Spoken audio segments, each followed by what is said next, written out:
Hey people, it's me, it's Nicolai Nineball. I am not coming live today. I am actually recording this for an upload separately to YouTube. I wanted to go over the developer update that was just released today for June 2022, describing the upcoming changes to progression and the perk overhauls for Dead by Daylight's mid-chapter update. So we're going to go through this together.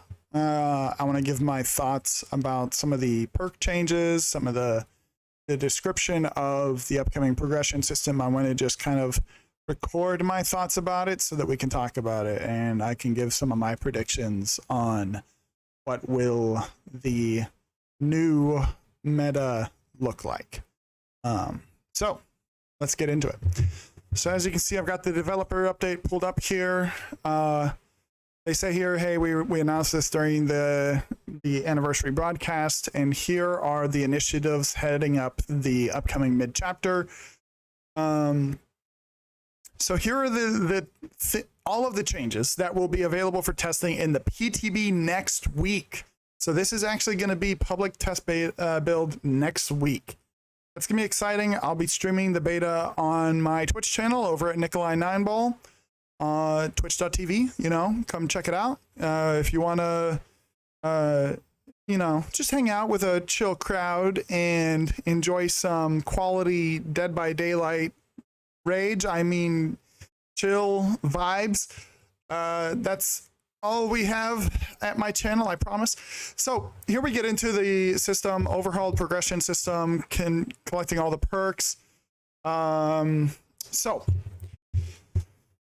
their intent with this is to reduce the grind, right? They've said that pretty clearly. Their intent is to reduce the amount of grinding required to unlock perks on all of the characters, especially as they're up to like the 27th character being released. It's some really high number now, right? So,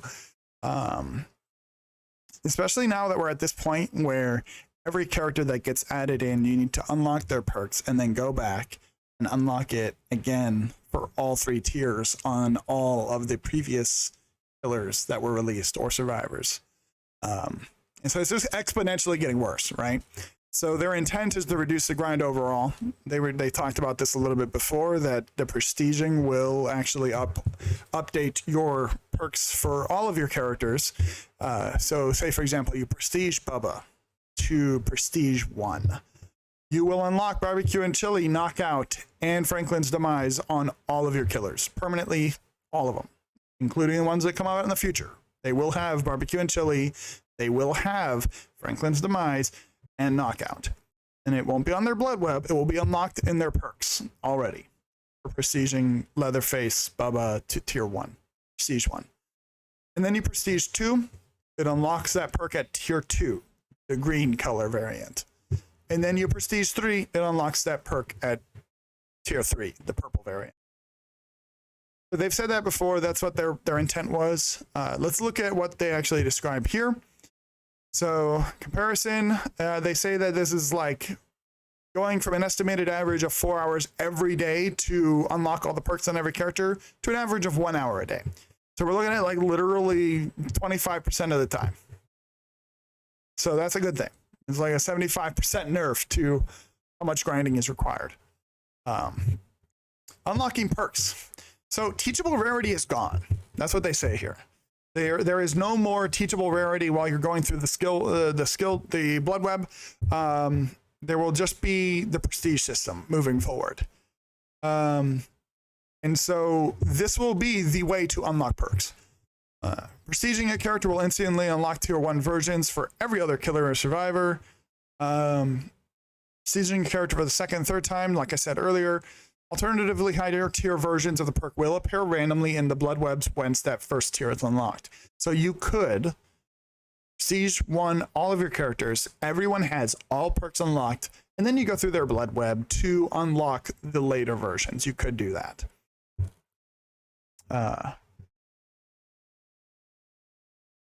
This way you only need to earn the perks once to use them on every character. I think this is a net positive. I think this is just beneficial in every way. No more resets. So prestiging is no longer going to remove every single thing that you have. This is a good thing. I am happy about this, especially now that prestiging will be more of like, just a, cosmetic boast is a good word for it, like a cosmetic boast. Because after Prestige 3, and you've unlocked all the perks, it looks like it talks about it down here a little bit more, but after Prestige 3, everything else after that is kind of just cosmetic.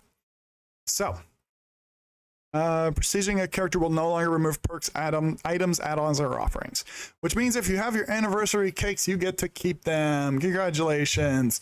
So, that will still be available for you moving forward. After reaching level 50, you'll receive a special blood web with only a single node. Purchasing this node will increase your prestige. So there will be no level 50 continuing to spend blood points. It'll just prestige you if you want to continue putting blood points into that character. All right. All right. The prestige limit will be 100. Prestige level 4, 5, and 6 now award the bloody cosmetics. So this will no longer be prestige 1, 2, and 3, right? So prestige 4, 5, and 6 will receive the bloody cosmetics. Like I said, this is a cosmetic thing. It's not a gameplay-oriented item like the perks unlocks are. You could argue for some characters that their bloody outfit makes them stealthier, especially on the survivor side. So you could make an argument that the cosmetics for those survivors actually are gameplay-oriented, but I'm not going to get into that. If you've already unlocked these cosmetics, do not worry, they will not be taken away. So that's really good news. I don't think anyone would feel good if like their teachable perks that they had unlocked or their cosmetics that they had unlocked were taken away. I want to verify in here if the perks are actually taken away. Because that would be a good thing to verify here. The teachable rarity is gone, but if you already have unlocked the teachable rarity, will that remain? That is a good question. Perks you've unlocked, instantly available, blah, blah, blah, no more resets, blah, blah, blah.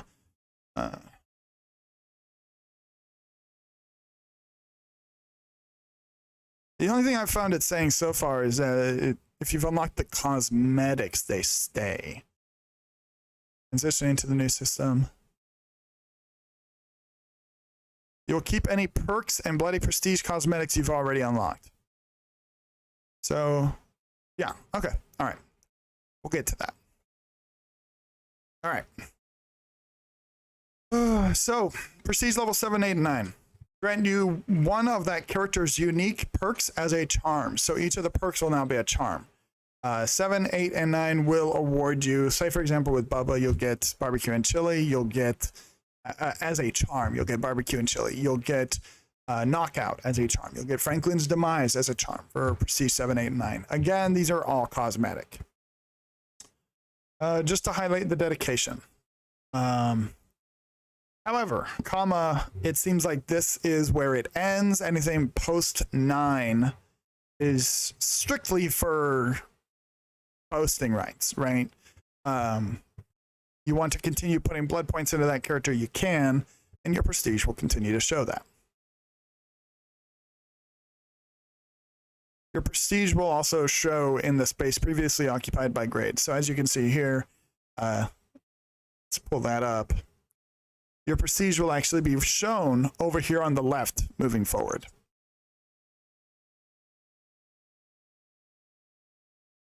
Shrine of Secrets will offer teachable perks that are needed to be found in blood webs. The shrine will also now take you to purchase to allow you to purchase perks directly, right? So purchasing the perk through Shrine of Secrets is like prestiging that character because it makes that tier 1 version immediately available on everyone. So it also unlocks it to appear in the blood webs as it says, right? So subsequent tiers of the perk will also appear in blood webs. So if you do not want to prestige 1 Bubba, you could just buy barbecue and chili on this Shrine of Secrets and it will unlock it on everyone. You may also purchase a perk again to increase its tier. So you could actually, instead of going Prestige 3 for everyone, you could just keep purchasing it to unlock that perk on every single character. Cool. This works seamlessly with the Prestige system, as purchasing a perk you've already unlocked through Prestige will instead increase its tier. Okay, so if you've already got Prestige 2, and it's at green on everyone, and then you buy it in the Shrine of Secrets, it will move it to purple for everyone. It'll move it to tier 3 for everyone if you buy it through the Shrine of Secrets. Okay, that's good. I mean, that's a smart thing to think about. Transitioning. Will automatically award existing players an appropriate number of prestige. So your prestige is going to be retroactive. You're going to retroactively add in your current blood points spent to your new prestige level. You will keep any perks and blurred cosmetics already unlocked. I said that earlier. If you receive Prestige 3 before the update, you will get a special Prestige icon to recognize their achievements. So I actually heard about this. If you look here at Meg Thomas's icon, this is supposedly what the new Prestige icon will be if you reached Prestige 3 before the new system. This will be like a legacy icon for you for your prestige on the end game screen. So if you really want this to show your dedication to that specific character, this is what you will get as a reward for already having Prestige 3 before this system comes in. Matchmaking incentives. So this is plan changes to help improve wait times. So being an asymmetrical game, blah, blah, blah. Too many survivors will cause survivor queues counts to increase, while too few killers, blah, blah, blah. Basically, there's not enough people playing one side, the queue time will be longer. Whenever the number differs too much, they offer a blood point bonus. So there's essentially going to be like needed roles. We need killers, we need survivors. But ranging from 25% to 100% depending on the demand levels. These bonuses will be shown on the main menu, so you can actually see right there on the button for play killer or play survivor, you'll see that there is a bonus active, encouraging people to play one side or the other to reduce the queue times. I think that's a good idea. These bonuses double as an indicator of which one has the fastest queue times as well, which is good. If you want a quick match, you can do that. Matchmaking incentives are unique to you and dependent on your matchmaking ratings and region. Okay? So I could see a bonus from my killer rating while someone else could get on killer and not see that bonus if our matchmaking ratings are too separate, because we're not in that same MMR branch, so it won't be the same demand for that role in that MMR branch. Playing in a group can also net you a bonus if survivors are needed at the time. This will apply to your group's average matchmaking rating currently in demand. Heads up, matchmaking incentives are turned off if you use crossplay turned off. So you must play with crossplay on to receive any of these matchmaking incentives. This is going to probably gut crossplay off gameplay. Most people, I believe, will switch to just playing with crossplay on. I really believe that this is going to kill the queue times on crossplay off. Because what is the point of playing with crossplay off if there is a bonus to blood point grind just for having that on? Many people will prefer to still play with crossplay off, and that's fine. But be warned, this is the consequence of this decision that they made. The queue time for crossplay off will plummet. A lot of people prefer to play with the same system for fairness, things like that. Hackers are a little bit more prevalent on PC than PS5, example. But be warned, this is what's coming. Incentives will not apply to cross-play off. It says here that the reason is because it would be highly susceptible to manipulation, switching roles to switching crossplay on and off to basically find matchmaking incentives. So I understand why they did it, but this will kill the queue timers for crossplay off. I very much believe that. All right, gameplay updates. So the perk meta, blah, blah, blah. Individual perks through various updates, blah, blah, blah. All right. Before we can make meaningful changes, we need to look at why these perks are so heavily used in the first place. So, generator speeds. They have changed the speed of generators because many meta perks for killers are designed around slowdown of generators. Corrupt Intervention, Pop Goes the Weasel, Pain Resonance, Hex Ruin being the examples they list here. I agree with this. The root of the problem on why these perks are meta is because generators are fast. When you're playing as a killer, if you have one bad chase, you have lost 3 generators. In the ideal situation for survivors, 1 person on each generator, you have a bad chase with 1 person, you just lost 3 generators. So I understand this. I understand what they are trying to do. They're trying to address the cause, not the symptom. You know what I mean? So I understand this. So the change that they've made is taking the time taken to power a generator is now 90 seconds up from 80. So it's a 10-second difference to the time needed to turn on a generator. In addition to that, picking a generator will now instantly remove 2.5% of the maximum progress. This is important because this, to me, is a very important distinction, right? This means like 2.5% of total bar, in my opinion, of the maximum progress. So that is a very good distinction to make. It's not current progress. It's not 2.5% of your current progress. It's maximum progress. If you allow us, say for example, you're in a situation where the killer kicks your gen and you come up and tap it and try to run away again, you're going to have the killer kick it again, and it's going to be a 5% of maximum generator bar gone. If you keep doing this, you will continue to lose 2.5% every single time. The killer will get more value out of repeatedly kicking it than you will get value out of going and tapping it to stop the regression. So be mindful of that if you're playing Survivor. This change will be important for you. Understand. So, additionally, survivors must decide now whether they should tap a generator, like I was just saying. Okay. General killer improvements. All right. So basically they're saying here that the average kill rates are a little lower than they'd like. So that's what they're seeing on the statistics, right? They've reduced the time it takes to break walls by about 10%. So they will get through walls and pallets faster. A little bit faster. Generators will be kicked 10% faster. All right. Cooldown for successful basic attacks by 10% will be reduced. And reduce the duration of the survivor's speed boost upon being hit by 10%. Right? So in general, what this means is that killers are getting around about 10% speed buff. Because walls, pallets, generators, basic attack swings, all increased by 10% faster. Survivors getting that little speed buff after being hit, 10% slower. So, in general, around the board, killers are getting about a 10% speed buff. Be mindful of this because that means they're going to catch up to you faster.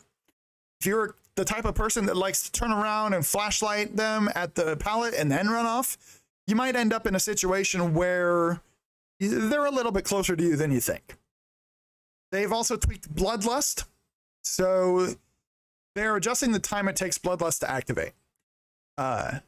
Previously it was 15 for tier 1, 30 seconds for tier 2, and 45 seconds for tier 3. It is now 15, 25, 35. This means that for the first tier, it's not changing. But for the killer to get tier 3 Bloodlust and be catching you fast, that is now 10 seconds faster. That is 10 seconds off of some chases. Because some chases will go to tier 3 if the killer is having trouble catching up on a loop. But that shaves about 10 seconds off of your maximum chase time, usually. Tier 3 is where chases are usually coming to a close if they're a really bad chase for the killer. So this is a pretty significant difference when you put that in perspective of generators are also taking 10 more seconds to complete. This means that for a chase to be successful, generators to get finished, you have about a 20-second difference in Tier 3 Bloodlust and a generator being completed. So there's about a 20-second difference now. This is important stuff to kind of keep in mind when it comes to understanding how the chases will feel moving forward. You might be in a situation where you get caught and you chased for the same amount of time, but a generator that would have finished previously will no longer be finished because Tier 3 is faster and generators take longer. So it might feel a little different.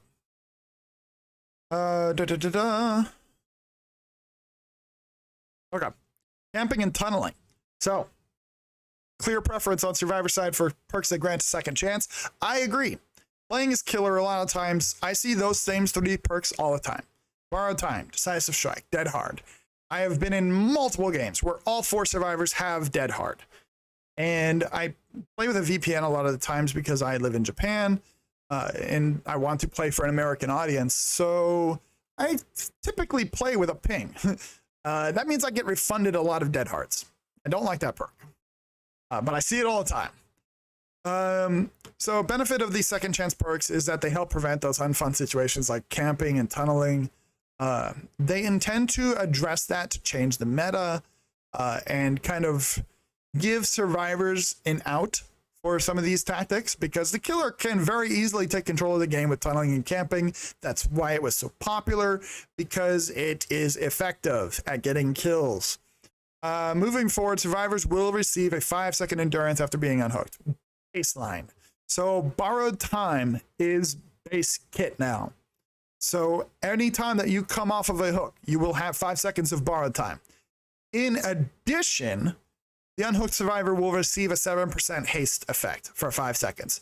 So for 5 seconds after coming off hook, you are 7% faster movement speed. And during that 5 seconds, you also have Borrowed Time. This is baseline. This is every single survivor from now on. This will be canceled by what they're now calling a conspicuous action. These are basically the things that used to turn off Decisive Strike, essentially. Repairing a generator, healing yourself or someone else, cleansing or blessing a totem, sabotaging a hook, unhooking someone else, opening the exit gate. All of those are now falling under what's called a conspicuous action. This is important because things like Decisive Strike, right? Just make sure you understand it. This is now a base kit, like I said, Borrowed Time. Meta perk changes. So let's get into the actual perk changes. This is a graph talking about the statistics of these perks being really overused, essentially. I'm not going to go too much into the details of that. I just want to talk about the perk changes themselves. So, killer meta perks, barbecue and chili, right? Talks about why it is important, like why it's meta, right? Perk is incredibly popular because of the blood points, right? Not untrue. A lot of killers, when you're grinding out prestige on killers, a lot of people will recommend to prestige Bubba first. I do the same thing. If anyone asks me like, hey, who should I prestige first for their perks? One of the first people I mention is Bubba, because you need barbecue and chili for grinding blood points. Like it is that simple. Like it is literally just, it is a buff to blood point gain. When you're trying to grind out blood points, barbecue and chili is very important. They're taking it out entirely. It's gone. With the reduced grind and with matchmaking incentives, they basically feel that there's no point in having a perk that grants you blood points anymore. And beside that, they don't want the perk to be picked just because of blood points. So we're not seeing any other changes to barbecue and chili other than the blood points are gone. Hex Ruin. So, as it says here, they're not looking to change the generic description of Ruin, but they are slowing it, right? Regression speed at max tier will now be 100% as opposed to 200%. So it will be slower regression, but it will be automatic still. Importantly, After a survivor is killed, Hex Ruin will automatically deactivate. A lot of people will not like this. I feel like a lot of people will not run Ruin for this sole reason. I don't feel like it guts the perk entirely. From my perspective, using Ruin, it's going to be destroyed halfway through a match anyways, even if you're lucky. Ruin isn't found immediately. It will be destroyed sooner or later in most matches. And after you've killed one person, the match becomes a lot easier to control for the killer. 3 people is much easier to manage than 4. And Ruin being gone at that point doesn't matter much anyways. In a standard match, it might have been destroyed by that point anyway. And ideally, you would have killed someone by the time Ruin was destroyed, because it is easier to manage the other 3 survivors. So I think that in the long run, while this does suck for really steamrolling a match, that is the biggest difference I think it will have, because it will grant survivors a chance to come back. If you're in a group of survivors, 2 or 3 alive, and there's 2 or 3 generators to go, and Ruin is still up, you have virtually no chance out. It will be very difficult, because the killer can easily push you off the generators, get the regression, maintain a chase. That generator regresses to nothing, and all of your progress is gone. And then they just bounce back and forth between 2 generators that they know you're working on, and they keep that going until they kill another person. It is very easy for a killer to control the match with no pushback if Ruin is still alive with 2 or 3 survivors and 2 to 3 gens to go. So I don't think that this is crushing defeat for Ruin. I think that this is a fair compromise to give survivors a chance to come back in a bad match. Pop Goes the Weasel. So essentially they're just bumping it down a little bit. It'll be total 20% of the generator's current progress, not total. This used to be 25% of total progress. This is a significant nerf to Pop Goes the Weasel. There is next to no value for this perk for a generator that is barely started. It will be essentially the same as your standard kick for a generator that is barely started. And so it will really prioritize going against generators that are nearly done. You'll get much more bang for your buck from Pop Goes the Weasel from a generator that is nearly done. This doesn't change a whole lot. I feel like most killers would have prioritized generators that were nearly done anyway, but it's important to keep in mind. You will now lose 20% of current progress, not total anymore, plus the 5% nerf. So, good to keep in mind. Corrupt Intervention. So, moving forward, the perk will deactivate once a survivor enters the dying state. I feel the same about this that I do about Ruin, where Corrupt Intervention's biggest power is stopping them from getting a lot done during your first chase. Corrupt Intervention doesn't last that long into a match. And if you've gotten a hook by the time that Corrupt Intervention goes away, that is a good thing. Corrupt Intervention did its job. It slowed down the gens while you were getting your start going. The fact that it turns off when a survivor enters the dying state, at the end of the day, yes, it is a nerf. If you have a really good early chase, Corrupt Intervention is not going to get a lot of time.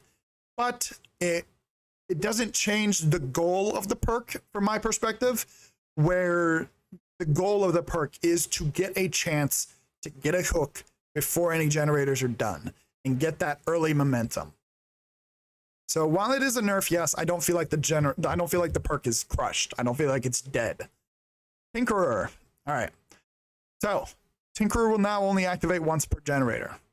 All right. So if a generator gets popped back and then they push it back forward, you're no longer going to get the silent, the undetectable. You're no longer going to get the notification. It will only work once per generator. With the base charges increased to 90% or to 90 seconds, killers will have a little bit of extra time to approach because there will be more time from 70% progress. So, interestingly, I feel like this will make Tinkerer even better combined with Merciless Storm. Because Tinkerer right now is very good with perks like Pop Goes the Weasel, where you can just kind of keep coming back to it keep popping it because you keep sneaking up every single time Tinkerer pops. I think that this will give the perk more value in combination with Merciless Storm, because I already felt like Merciless Storm was really only good with Tinkerer. It is kind of a niche perk. And now both of them will only activate once per generator. And Merciless Storm forces the survivor to pay very close attention to the skill checks. And I think it combos very well with Tinkerer, which makes you undetectable and lets you know that they're coming up on that Merciless Storm window. So I think that those two perks will go even better together now, because Tinkerer won't combo quite as well with things like Pop Goes the Weasel, where it could just be used repeatedly. No one escapes death. NOED. All right. So everyone fucking hates NOED, right? Except for the killers that are using it, which is me. I use NOED because I suck at the game. But I hate it when I play a survivor. So this perk is very effective at a comeback tool. I agree. That is what it's for. It's an endgame comeback tool when you are having a bad match. Survivors will now see the totem's aura within 4 meters when it activates. So this is going to be like Plaything, right? Where you can see your Plaything from a little bit of distance away. It'll highlight. This is what NOED will now do. Anyone within 4 meters will see it. After 30 seconds, the range increases to 24 meters. That's pretty significant. That is like the distance that you need to be away from a hook for Devour Hope to activate. So that is a significant distance. Survivors will be able to find NOED much easier after the first 30 seconds. I feel like this is a pretty fair compromise because during that first 30 seconds, assuming you've gotten it down anywhere, you've got someone on a hook, you've already gathered some momentum again. You've already taken something back from the survivors. And most survivors will respond to NOED by just leaving if it's still up. This actually gives a chance for some counterplay where they can actually try to find the totem. They can try to do a save, which actually gets the killer another chance at getting more kills. Granted, the killer could screw it up and lose everyone. It's going to take a little bit more skill. But it does give a little bit of a chance for survivors to actually find the totem and do a save and make a play in the end game, where a lot of survivors, especially in solo queue, will just leave the match. When NOED pops, they just leave. So that might be a little less common. Pain resonance. All right, so talks about the loud noise notification. It's kind of a jack of all trades, right? It gives the powerful regression and the crucial information. So they're removing the loud noise notification. Instead of exploding, the affected generator will now spark upon losing progress, and survivors will no longer scream. So this one is interesting because the wording here is really unclear to me. It says the generator will spark upon losing progress, right? One of the biggest combinations with Pain Resonant is Dead Man Switch. Because if the generator pops with Pain Resonance and you let go of it because it popped, that pops Dead Man Switch. It's very specific here. Instead of exploding, the generator will now spark, and survivors will no longer scream.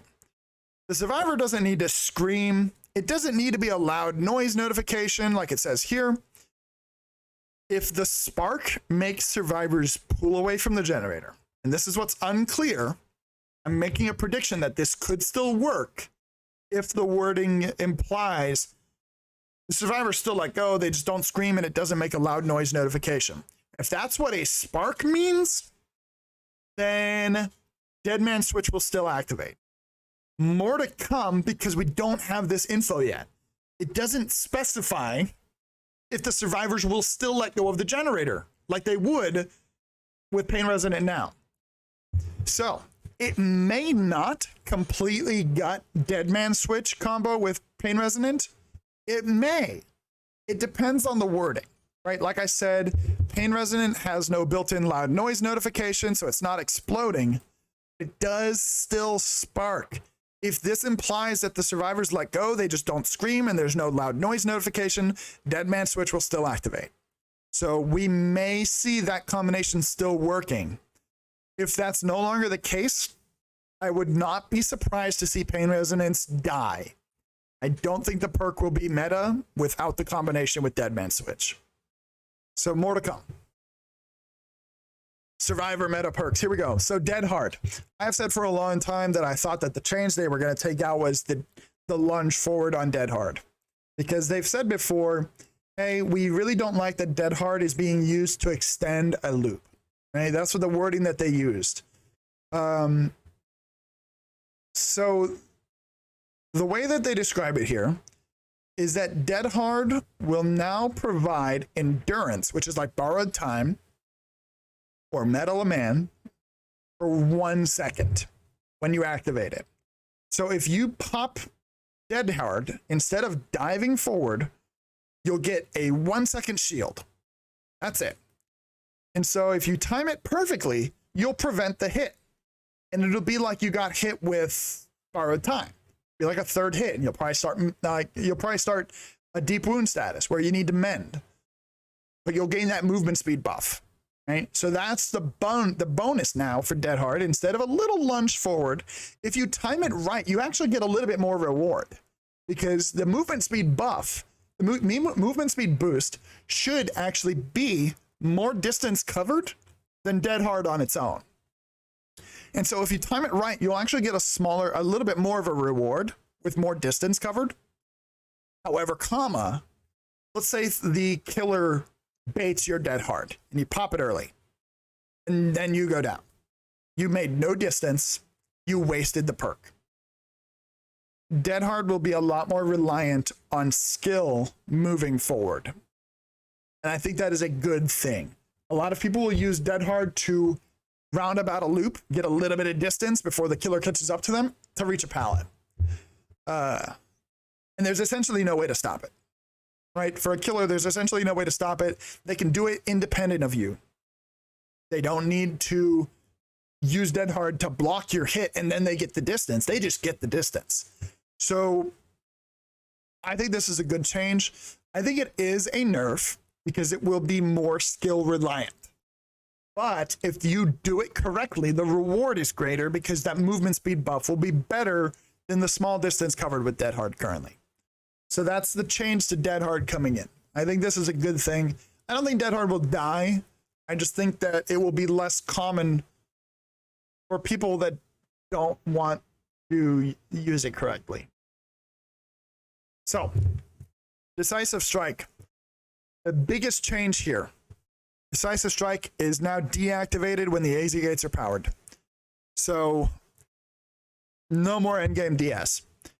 DS will be a perk for stopping tunneling early on. That is what it is for now. That's what we need to accept. It is no longer going to get you a jail out of free. It is no longer a get out of jail free card for when the exit gates are open. You get off hook, you just DS the killer in the exit gate and you walk out. It's no longer going to work for that. So keep that in mind. When the exit gates are powered, DS is gone. So use it earlier rather than later. Also, the stun duration has been reduced from 5 seconds to 3 seconds. So it's going to be a little bit easier for the killer to catch up again afterwards. So be careful. Same thing I said earlier about conspicuous actions. DS is still turned off by that. Borrowed time. So with base kit borrowed time, what they've done to borrowed time now is it extends the duration by up to 10 seconds. So as we saw earlier, where is it? Oh yeah, 5 seconds. So you're looking at 15 seconds of borrowed time for having the perk now. It's significantly increased, right? That's a pretty significant increase to 15 seconds. And the movement speed bonus duration lasts for 10 seconds longer. So that is 15 seconds of endurance and 15 seconds of movement speed after being unhooked. This is still good. It is still good, but I think the usage rate, like they say here, will drop because base kit borrowed time will make this less important to have. It's still a good thing. It's still a good perk. It's perfectly fine, but I think that it being used in almost every match will die out. So we'll see a lot less borrowed time, but it is still a fine perk. It is canceled if you do a conspicuous action, just like base kit borrowed time is now. Iron Will, reduced to 75%. That's what it is. Interestingly, this will actually make it so that Strider is not useless anymore. Because Strider died as a perk when Iron Will was buffed to override Strider. So that 100%, you have no grunts of pain. That overrid Strider after a change of a good while back, where Strider would no longer counter that and make you still make some noise. This will make Strider useful again, especially on characters like Spirit, who rely on that grunts of pain to find you when they're phasing. Iron Will is no longer active when exhausted. That's another big change. If you're in the exhausted status, your Iron Will is gone. You're making noise. So good thing to keep in mind. Self-care, oh boy, here we go. Self-care increases efficiency, blah, blah, blah. So what they've done is self-care's heal speed is now at max 35% of normal healing speed. This is so painfully slow because it's a 15% speed nerf. Goodness, it's so painfully slow. Efficiency bonus for medkits is now gone. If you are still using self-care after this change in the middle of a match when you could be working on a generator, you are actively sabotaging your team. There's no way around it. You are actively sabotaging your team if you continue to use self-care like this. So use it at your own risk. That is slow. That is really slow. Spine Chill. This perk is dead now, by the way. Spine Chill will only activate if the killer has a clear line of sight to the survivor. I don't understand why they made that change. So many maps would never have a clear line of sight to the survivor. If you're in RPD or Midwich and you're playing against Larry's, it was Larry's even. If you're playing against a scratched mirror Michael, you are as good as done, my sir, because that killer needs a clear line of sight to you now for your Spine Chill to activate. I genuinely cannot understand this change. It makes Spine Chill so useless because clear line of sight is very rare. I don't understand it. It will be a useless perk, in my opinion. Not to mention they're taking out the vault speed bonus entirely. So it will no longer even be good for the vault speed build, comboing with resilience to get like 12% faster vault speed. That's gone. Spine Chill is dead. That perk is dead. In my opinion, it's not to be used anymore. Unless they take this portion out, Spine Chill has no purpose. All right, killer perk buffs. Overcharge. Overcharge will now cause regression speed at 400%. This is crazy. That is a huge regression speed. You could have a killer literally kick a generator and stand there and that generator will regress. By the time they leave, 400% is incredibly fast. That is twice the speed of Ruin. Like current Ruin, not nerfed Ruin. That is twice the speed of current Ruin. Twice the speed of Call of Brine. Overcharge is insane. Because, like, there's no way around it. That is really fast. And survivors will want to stop the generator from regressing as soon as possible. Yes, I agree. That is a good idea. But you're going to have the skill check come up. And the killer, if they're standing there to make sure the generator regresses all the way, good luck. At least Overcharge will still have a cooldown. But that's a crazy amount of regression speed. That is insane. That is twice the speed of Ruin or Call of Brine. It is insane how fast that regression speed is. Eruption. So the up the penalty to 10%. That's fine. The duration of incapacitated is now up to 25 seconds. That is huge. That's 25 seconds where you can't heal. You can't open the exit gates. You can't work on a generator. Can't do anything. So 25 seconds is a long time. So eruption, you're definitely going to feel that. 25 seconds of incapacitated, you are going to feel that. Eruption might actually be pretty useful now, especially combined with perks like Overcharge. Knockout cause dying survivors to crawl 50% slower for 15 seconds and reduce their recovery speed by 25%. So it's going to slow them down, which I think it does already. But it also reduces their recovery speed by 25%. So it's just a small buff. I don't think knockout's gonna be anything crazy. Orophobia. So increases the speed of skill checks by 50%. So this one might really trip up a lot of people because skill checks will move 50% faster. You have a skill check on the right side of the screen, you know, those right side hangers on that like 4 o'clock range. Those ones suck already. If that's moving 50% faster, well, good luck. Coulrophobia might actually be very good now at like kind of pressuring off of healing. And so I think that the perk got a pretty significant buff with this. I don't think it'll be meta, but it could be, especially with changes to things like hemorrhage. The recent changes to hemorrhage. Dark Devotion. So Dark Devotion activates whenever the obsession loses a health state. No longer has to be a basic attack. That's a good thing all around. Most, in my opinion, a lot of perks need to lose that requirement because some killers really do not get a lot of value out of perks like that, which understandably so, I guess. Like, it shouldn't be a perk for every killer, but perks that have that requirement are really hindered on their usefulness. Dark Devotion will now activate, period, if the obsession loses a health state. I think that's good. Jolt allows the killer to regress generators simply by downing a survivor. No more cooldown. That's it. There's no more cooldown on Jolt. Everyone downed, it will trigger generators nearby. That's the big buff.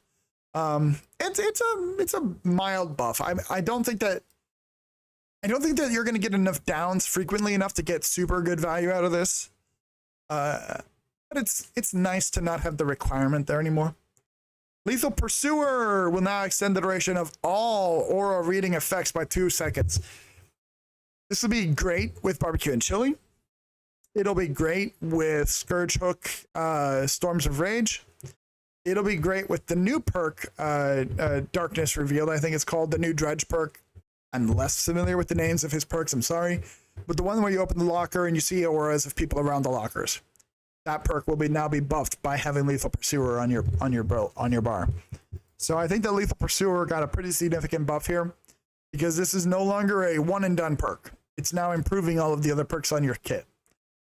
Scourge Hook, Gift of Pain, increasing the action speed penalty to 16%.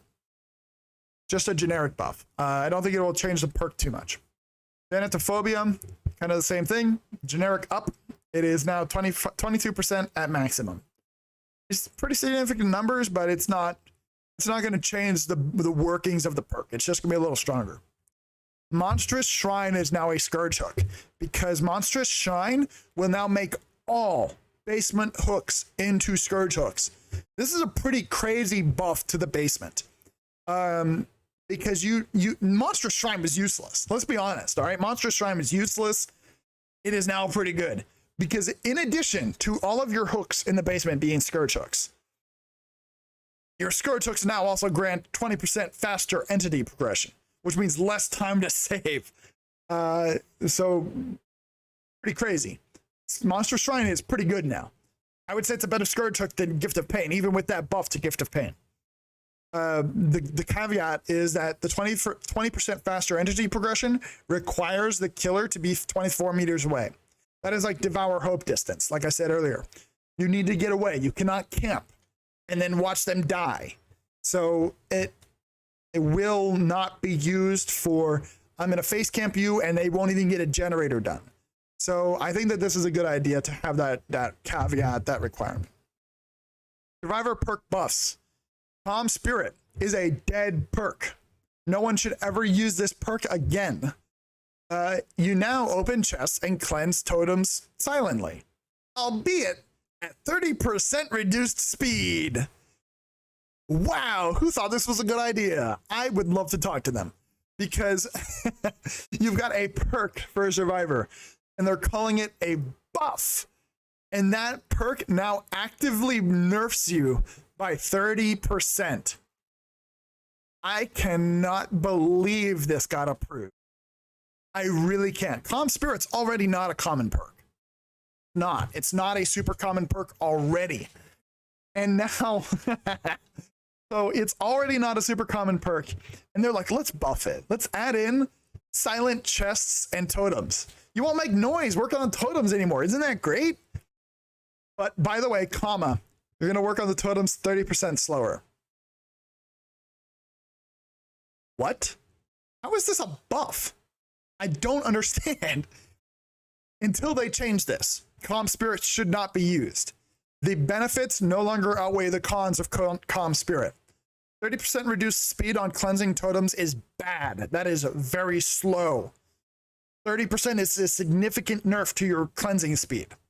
You have a hex totem that you're trying to get rid of, like Ruin or Noed.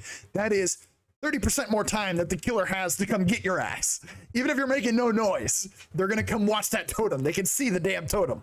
So I think that this is genuinely useless now. Calm Spirit should never be used the way that it is now. Until that 30% nerf is taken off, Calm Spirit is dead. Don't use it. Saboteur. You can now see the aura of a Scourge Hook in yellow when the survivor is being carried. Use this information to your advantage to prevent Scourge Hooks from being activated. This is a good thing. Saboteur being able to tell you which hook is a Scourge Hook is amazing, because now you can preemptively see that is a Scourge Hook over there. Say for example, you have two hooks near where someone gets downed. It's a guessing game on which one that killer's going to go to. Saboteur now tells you which one's a Scourge Hook. This is no longer a guessing game in that situation. The killer's going to the Scourge Hook. You can basically guarantee it. This is a pretty significant buff to Saboteur, especially with Scourge Hooks being very meta. Pain Resonant as an example. And I believe Monstrous Shrine, soon to be an example. I think Monstrous Shrine will be fairly common moving forward because all of the basement is being buffed. That's a huge buff to one of the killer's strongest areas. So I think that Saboteur will become very useful, even more so than it already is. Botany Knowledge, huge buff to Botany Knowledge's healing speed. That is 33% up to 50%. That's a huge buff to healing speed. Botany Knowledge is amazing.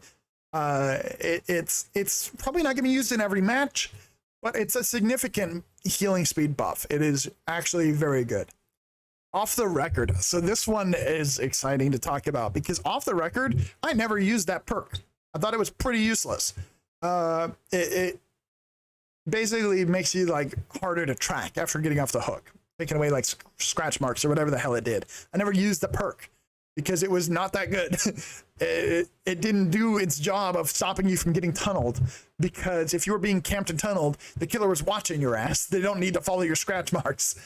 So off the record, I think was a useless perk before. It is now one of the best. So after being unhooked, you gain the endurance status for up to 80 seconds. 80 seconds. That is almost a minute and a half of endurance, borrowed time status, right? And it's something you wear for yourself, like Decisive Strike. It is lost upon a conspicuous action. So similar to Decisive Strike, you can't go just work on a generator and be invincible. So I think that's a good idea to have on there. In my opinion, this is now the strongest anti-tunnel perk, because killers can easily wait out base kit borrowed time. 5 seconds is not a significant amount of time. Killers can easily wait out 5 seconds and swing on you afterwards. Even with borrowed time, the perk going up to 15 seconds, killers could follow you and swing on you after 15 seconds. It's not that complicated. This now grants you 80 seconds of, even if they follow you to wait out borrowed time or base kit borrowed time, they're going to hit an endurance wall and you're going to get away a lot easier. Even with Decisive Strike, a killer can counter that by just leaving you on the ground and waiting out Decisive Strike. Plus, Decisive Strike just got nerfed in the endgame. So you can no longer use Decisive Strike, like I said earlier, as a get out of jail free card to get out the gate and teabag on the exit killer, on the killer as you walk out, because it's turned off. Off the record is not turned off. This is now the single best perk for getting yourself out of the match at the end game, because this isn't even once per game. This is every time you're off a hook. In my opinion, off the record is the new, it's going to be, while it's in this state, it's going to be the new meta. Count on it, because it's doing the job of Decisive Strike and borrowed time in one. And Decisive Strike can't even do that job anymore in the end game. Off the record is one of the new best perks that are being buffed. I genuinely feel that way. 80 seconds is a really long time to have endurance. Soapbox over. Lucky Break. They're changing it so that you can actually start building Lucky Break back up by spending time inside of by spending time healing another survivor. Increases the duration of Lucky Break by 1 second. Each second spent healing increases Lucky Break by 1 second. So you can actually build Lucky Break back up, which is good, because Lucky Break was one of those perks where it wasn't that good, because when it was gone, it was gone. Right? So it's actually in a good spot now, I think. I think Lucky Break will be used a lot more often. Not super common, but it'll be good. So Pharmacy, I think, actually got a pretty good buff too, where you get a med kit when you need it. It says here, like, you don't need to hide the med kit in a far off corner like a med kit goblin. I love the way they describe that, because it won't be a med kit until you need a med kit. And I love how they're like, good luck stealing my med kit now, Meg. So it will only work when you are injured searching a chest. So it's a good thing. I think that is a good change to Pharmacy. It'll make Pharmacy a lot more useful without any drawbacks. Soul Survivor. So in addition to hiding your aura, Soul Survivor will now also increase your generator repair speed by 75%, which is huge. Increases your exit gate and hatch action speed by 50%. You open the hatch faster, you open the exit gate faster, you finish the last generator faster. Soul Survivor is actually pretty damn good now, because there are a lot of situations where you're going to be the last person alive trying to sneak out the exit gate while the killer's patrolling between the two. Soul Survivor is almost going to guarantee you open that gate in time, because a 50% buff to the speed of your exit gate is pretty significant. So I feel like Soul Survivor will actually be very good moving forward, because in those situations where you're the last man standing and you need to open the exit gate while the killer is patrolling the two, 50% is the difference between the killer coming back or not. So Soul Survivor is actually very good now, in my opinion. Distortion. You gain 1 token for every 30 seconds within the killer's terror radius. So kind of like what they do with Stakeout, where you spend time in the killer's terror radius to get a token. Distortion can now be built back up. I think that's a good thing. Because once Distortion was gone, it was gone. And it's a good perk. It's a good information perk. It prevents the killer from getting information. It's pretty good. Lightweight. So Lightweight got a pretty significant buff here. I believe that this is backwards. Your scratch marks will fade 5 seconds faster instead of 3 seconds faster. It doesn't make any sense for it to be going down. So I'm going to say your scratch marks will fade 5 seconds faster instead of 3. So that is a 2-second buff to your scratch marks. Scratch marks last about 10 seconds. 1 second of fade in, 1 second of fade out, and 8 seconds of full brightness. Take 5 seconds off of that, and you've got 3 seconds of full brightness scratch marks. 1 second fading in, 1 second fading out, 3 seconds in between of full scratch marks. Not to mention that the scratch marks are more sporadic and harder to see. So this is a pretty big buff to the stealth capabilities of Lightweight. I think that the perk is actually not useless anymore, because I never use this perk because 3 seconds was a pretty minimal change to your scratch marks. But 5 seconds, when it's only 8 seconds long, is pretty significant. So I think Lightweight is actually going to be in a pretty good spot for stealth builds. Deja Vu now grants you 5% repair speed bonus to the revealed generators. That's just good. It's just a good buff to a weak perk. Deja Vu was good for information.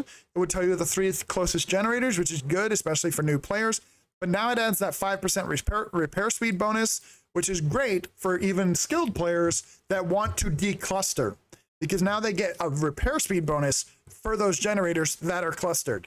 They may already know where the cluster is, but they're going to do it faster, which is good even for skilled players.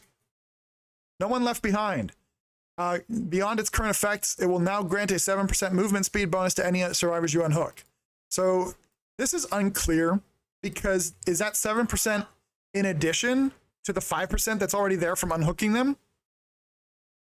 I don't know. So we'll have to wait and see. Could be that it's just going to make it a 7% movement speed. It's unclear. And it doesn't even say like how long it lasts. So we don't know. There's not really enough clarifying info here, in my opinion. Additionally, the perk now activates when the gates are powered rather than opened. This is good all around. Exit gates being open means people are usually on their way out. This being powered now is pretty significant, because that means you get the buff from the time the generators are done. For last minute saves while you're prepping the doors to 99, this is amazing, because it basically puts you in a position where you can 99 the gens and still have all the buffs of No One Left Behind. It's a good thing.